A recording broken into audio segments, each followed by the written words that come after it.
Hello, my name is Hamza and I'll be talking about stem cells. Can you imagine a world where you need a new heart and you could just order it?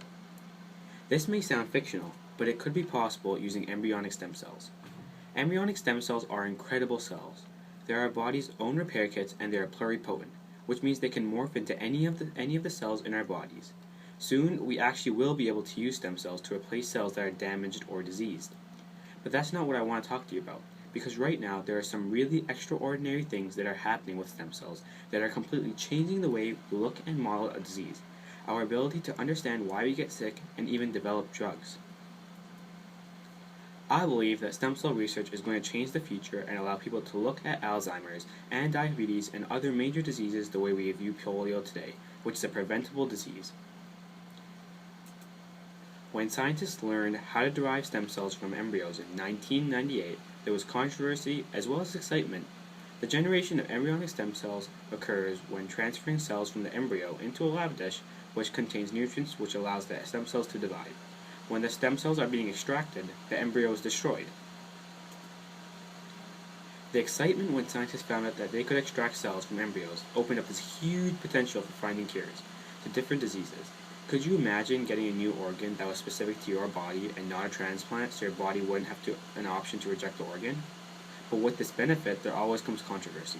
The controversy in the derivation of stem cells from embryos is that each religion and person had their own standpoint as the derivation of cells were morally correct.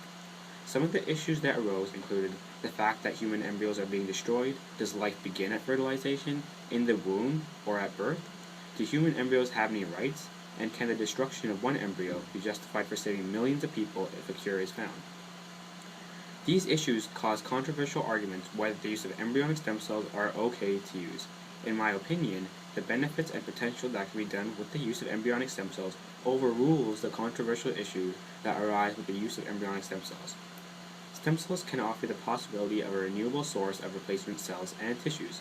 The wide range of treatments that are connected with embryonic stem cells include spinal cord injury, stroke, heart disease, diabetes, and osteoarthritis. Since embryonic stem cells aren't specialized, they can be specialized in a lab and then be put into a person to replace the diseased cells.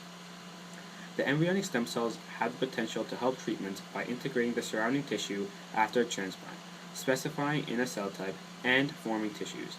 The possibilities that are opened up when one embryo is destroyed to save millions of lives is a sure indication that the use of embryonic stem cells is something to be taken advantage of.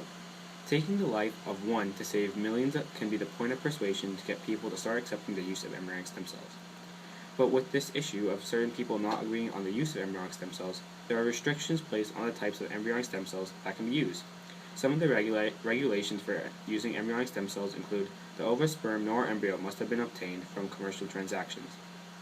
The person for whom the embryos were created must provide free and informed consent for the unrestricted research use of any embryos created, which are no longer required for reproductive purposes, and the embryos must have originally been created for reproductive purposes. These guidelines are what need to be followed for researchers to study embryonic stem cells. There are blood-specific stem cells as well as tissue-specific stem cells, which can actually be derived from our body to replace blood and tissue cells. The issue with this is that these tissue cells are specified and are given a role of cells that they can become. They aren't able to generate liver, lung, or brain cells. By using the non-specified embryonic stem cells, it provides a wider range of treatments that can be conducted to aid a person's problem. These embryonic stem cells can save millions of lives and provide treatments to people who may lose their lives. This method of treatment is very powerful and can change the way people live today. Thank you.